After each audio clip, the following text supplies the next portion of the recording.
Snape, Snape, Severus Snape, Dumbledore!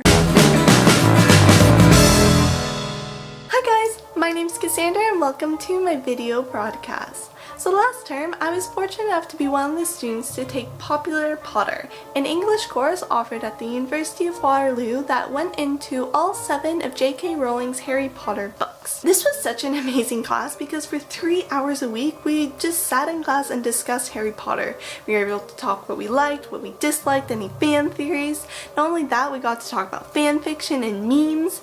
Like, I was able to study memes in university, which I think is just pretty amazing. Along with some tests, we had to do other assignments for this course. One of them was a creative assignment where we were able to create anything that we wanted. I decided to make a potions making video where I made the Draught of Living Death. To see that video, you can click on the link here. I'll also put a link at the end of the video and also in the description down below. The second assignment was a more typical assignment for an English course, and we had to write an essay. And the topic that I decided to write about was Snape. Because why not? He is one of the most developed characters in the Harry Potter book. Whenever you mention Snape, you always bring about arguments. There's people saying he's brave, he's a coward, he's good, he's evil. No one can decide what Snape's intentions are. So I talked about how J.K. Rowling was able to hide Snape's intentions throughout the entire series. Before Harry Potter and the Philosopher's Stone was released, the expectation was that in children's literature, all characters are either good or evil. There's no gray area and every character needs to fit into one of these binary groups. Characters either believed in the protagonist's quest and thus they were good, or they went against it and were evil. When we start reading the series, we can quickly determine that Harry is going to be the protagonist of this series. He's this young orphan boy who realizes that there's something more in his life than what he typically is living. So as readers, we are going to like anyone who helps Harry and dislike anyone who hinders his progress. Within the first 100 pages, we are introduced to Snape, the greasy-haired potions master. Already that description is giving us a negative impression of the potions master, and then this happens. The hook-nosed teacher looked past Quirrell's turban straight into Harry's eyes, and a sharp, hot pain shot across the scar on Harry's forehead. Right from the get-go, Snape is causing Harry physical pain. So obviously readers are gonna dislike Snape. How dare he hurt this orphan boy who's already had so much misery in his life. Not only that, but the moment Harry steps inside his classroom, Snape takes the opportunity to humiliate him in front of all of the students. This also continues when we see Snape jinxing Harry while he's trying to play Quidditch. After the incident of Troll in the dungeon, we see that Snape is limping, so obviously he was trying to get past Fluffy. Even Hermione, who we soon learn to be the justified and always correct character, is believing that Snape is evil. So when the Golden Trio goes down into the basement and is expecting to face off Snape,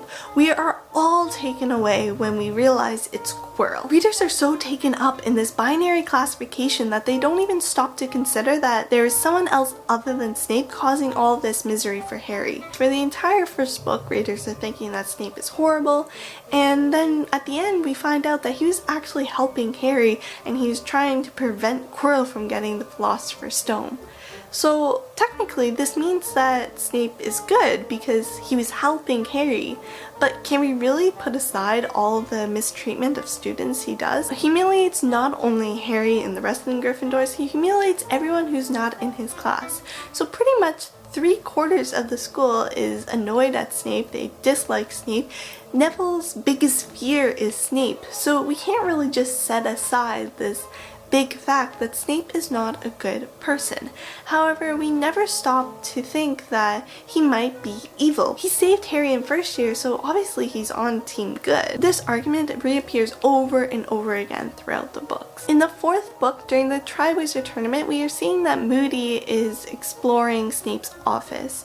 When Harry, Ron, Hermione, and Sirius are trying to decide why this could possibly be, Harry and Ron try and bring up the idea that maybe Snape is in the dark arts. Maybe he isn't the person we all believe he is to be. But Hermione brings up a very good point. Why did Snape save Harry's life in first year then? Why didn't he just let him die? If Snape was evil, he would have just let Harry die die in first year, Voldemort would have came to power and the world would have been in ashes and dark arts. Just because he saved Harry's life doesn't mean he makes Harry's life easier in Hogwarts. But readers are still inclined to believe in him because of one single person.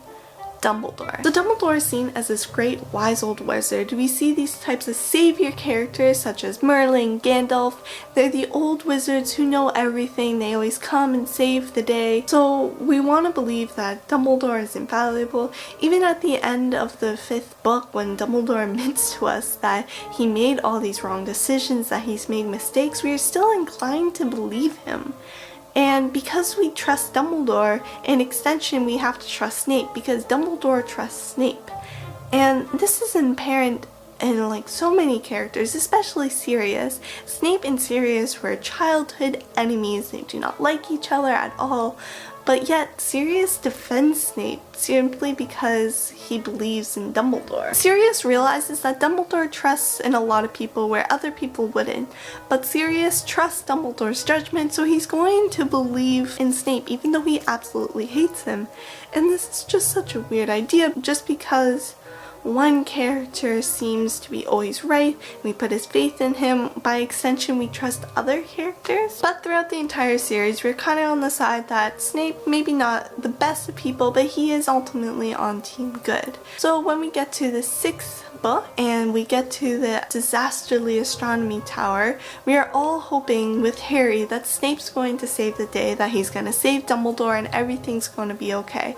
So when he whispers those cursed words and Dumbledore falls, we are all taken aback because we believed in Dumbledore, we believed in his judgment, and now it's proven that it was entirely faulty because Snape just killed Dumbledore. Like, how could that have happened?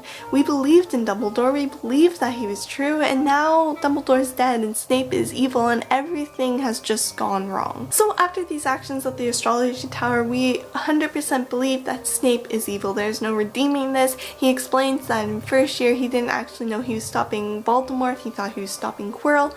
So readers are once again on the train that Snape has to be evil. In the 6th book, we learn how Horcruxes are created. We know that killing rips the soul apart. There's no way to recover from that. However, Dumbledore puts a different spin on murdering. You alone know whether it will harm your soul to help an old man avoid pain and humiliation. So with this simple sentence, Dumbledore is saying that it depends on the intent of killing. If you intend to kill someone just for the fun of it or for revenge, it's going to rip your soul apart.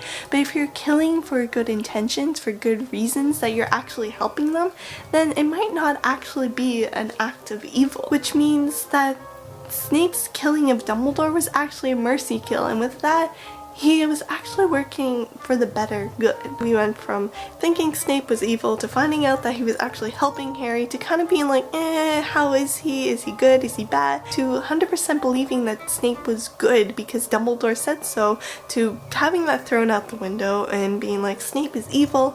And now we're like, wait, is Snape good? Is he? Can he be good? And it's true that all of a sudden Snape can potentially be good. But with all these roller coasters, is there a way to actually define what is good, what is evil? Like, can we answer the question, is Snape evil? Snape went to the most powerful dark wizard of our time and lied to him every single day. So pulling that off obviously takes courage. So yes, Snape was brave, and I do agree with Harry that he was a very brave man. But does brave equate to good? If we start thinking this means that all Gryffindors have to be good. But we know that this is not necessarily the case. Some Gryffindors can be evil. So this means that Snape might not actually be good, even though he's brave. So he was working for the Order, and that should mean he's on team good, but we really cannot overlook all the misfortune he brought about the students of Hogwarts. But is this evil, or is this just human nature? We know that in typical life, when children are bullied, they tend to grow up to become bullies themselves. So are those people evil, or are they just human? Like, obviously Snape was not a saint, but we can't call him evil because he was definitely not on the same level as all the other Death Eaters. So, I don't know, I'm sure you guys can tell I'm kind of on the fence with this. I don't really know if you can classify Snape as good, as evil, or I just like to think of it as distinctly human. He's obviously had good intentions, he did not deal with everything the way he should, and he definitely mistreated people, but like, he was not the absolute incarnation of evil. So, I don't know, let me know about your opinions down in the comments below. Other than Harry Potter news, I've also been taking a lot of hikes this week and I've been able to get some of these nature shots.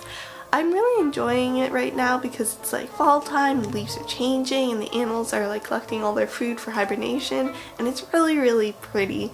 If you want to see more pictures like these, make sure to follow me on my social media. All the links are down below. If you like this video, give it a thumbs up, and if you want to see more videos like this, subscribe to my channel. Other than that, that's all I have for this week. Until next time, bye!